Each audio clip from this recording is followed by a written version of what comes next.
Are you leaving money on the table every time you go to Europe? Well, in today's video, I'm going to teach you about the VAT refund, how to get it, and whether or not it's even worth your time. Hi, my name is Amber. I live in Barcelona, and if you're new to my channel, I make videos on expat life and travel abroad. If you'd like more videos of that content, make sure to like this video and subscribe. So whether you're getting new pants at Zara, a luxury bag at Chanel, or the latest Apple iPhone, many major retailers across Europe offer VAT refunds. What is VAT? VAT is another name for sales tax here in the EU, which often is already included in the sticker price on the items that you buy. Depending on your country of residence, you may actually be entitled to a refund of that sales tax. While the VAT refund is offered in many countries, only certain nationalities are entitled to a refund. Is that you? Let's find out. It turns out that anyone who's considered a visitor to the EU can get their sales tax back. While visitor is defined a little differently by each country, in general, a visitor is one of three things. One, someone who doesn't live in Europe and holds permanent residence outside of the EU. Two, someone who may have been living here for a short while for a specific purpose, but still has permanent residence outside of the EU. And third, someone who may be an EU citizen but has permanent residency in another country. If you fall into one of these three categories, you are eligible for the VAT refund. Keep in mind, you'll have to prove this by showing your passport from a non-EU country or your residency card from a non-EU country. So let's get into how the VAT refund works. This policy is only intended for goods that can be carried in your luggage, which means that things like hotels and services are not eligible for the refund, but things like clothing, shoes, electronics are. A good rule of thumb is to check the policies of each country you're going to before you make any purchases, as policies vary by country.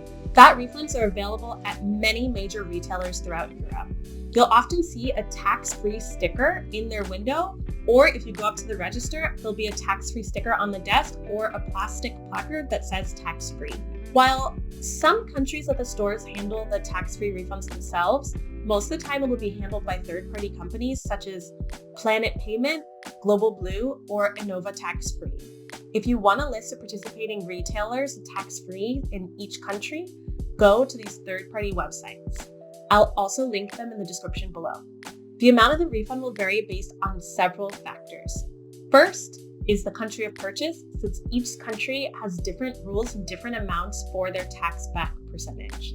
Second will be the amount you spend. The more you spend, generally, the more of a refund you get. And different countries have minimum spend. The only country that doesn't currently have a minimum spend is Spain. And last, it'll depend on the types of items you're purchasing, because some countries give different amounts back based on the type of item you're purchasing, such as books, or don't give a VAT refund at all for certain items. Don't expect to get 100% of your sales tax back. These refunds only represent a portion of the VAT that you paid at purchase. When you're at the point of purchase, you'll have to pay all of the VAT up front and request a refund later. We're going to get into how specifically to request that refund a little bit later in this video. Make sure when you're at the cash register to ask for the tax-free forms. Without these forms, you cannot get a refund. Usually they'll give you an envelope, they'll ask for your passport, they'll give you little forms to fill out that with your contact information, and they'll put your information into the system so the tax-free company has it to check later.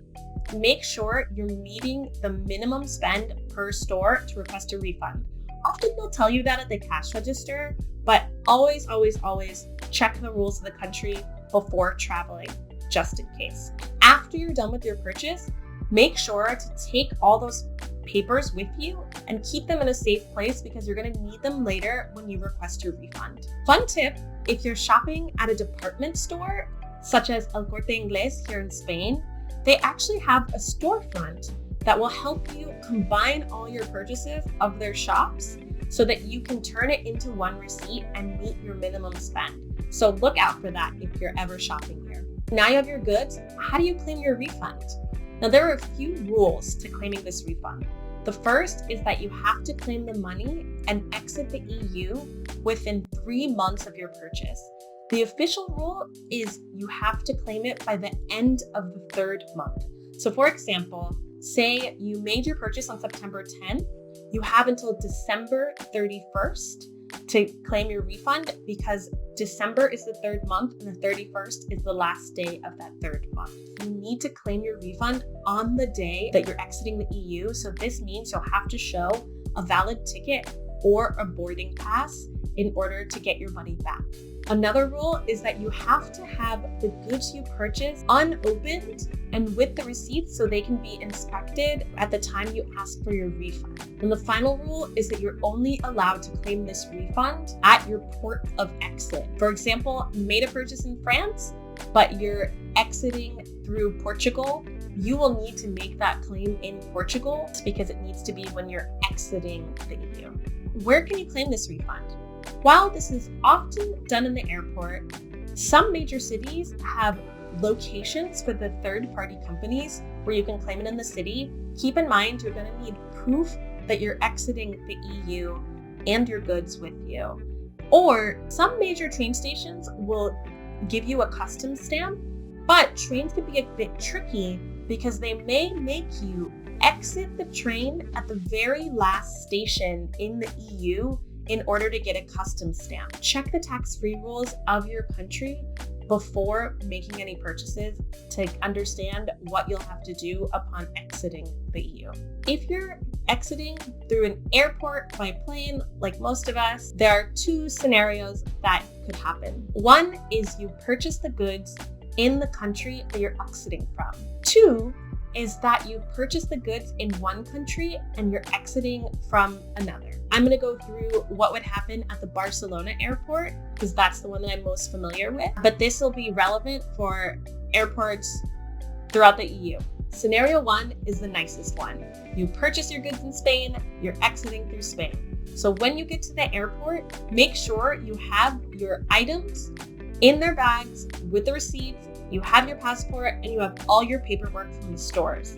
You're gonna go through security, go down the escalator, and right between the two escalators is a white booth with a kiosk where you can validate your receipts and your purchases and get your refund. You'll go, you'll scan your passport, you'll scan your boarding pass, you'll scan your receipts, and then the window at the booth will give you a cash refund. Keep in mind, this refund will be in euros and an administrative fee will be subtracted, so it'll be a little less than you would have gotten back if you got your refund by credit card. Scenario two is a little more complicated. For example, I once made purchases in Italy, but went back to the US from Spain. And so in that case, I was not able to claim my refund in Italy. I had to do it when I was in Spain. And this requires a customs stamp. If you're in the Barcelona airport, this line gets very, very long. I think last time I was in the line, I had to wait for an hour and a half. So plan very far in advance if you need a customs stamp on your receipts. But what you do is before security on the top floor, you'll follow signs for VAT customs office and tax-free, and it should be all the way to the left of the airport, and you'll get in line for the customs officers. Make sure you do not pack your goods in your luggage because they'll ask to see your boarding pass for that day, your passport, your receipts, and your goods to check them against your receipt. Once you've waited in line and you have your stamp, you have to actually mail it back to the third-party company. You should have gotten an envelope with the receipts at the time of purchase. So check the receipt. Make sure if it asks for your credit card number that you put your credit card number on the receipt. And it often also asks for your email address and a signature. So follow all the directions on that receipt.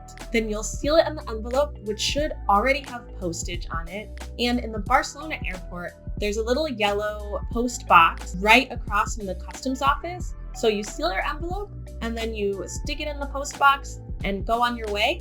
You should have a refund to your credit card in about 6 weeks, maybe a little more, and it should be refunded in your home currency. So in the end, is it worth it? For me, definitely. Especially if you take the time to review the policies in advance, you ask for the tax forms up front, and you follow all the rules laid out in this video. Now, I think the only time it wouldn't be worth it is if you don't have enough time to go through the entire customs process before your flight, or if it's too complicated to go back and get tax receipts or you didn't ask for them. It depends on how much money you would save with your refunds. So thank you so much for watching this video. Let me know in the comments if you've ever tried to get your VAT refund, because I know it can be an incredibly complicated process and I'd love to hear from you guys. And if you enjoyed this video, please like it and subscribe to my channel, and stay tuned for more content on being abroad, living abroad, and traveling abroad. Thanks.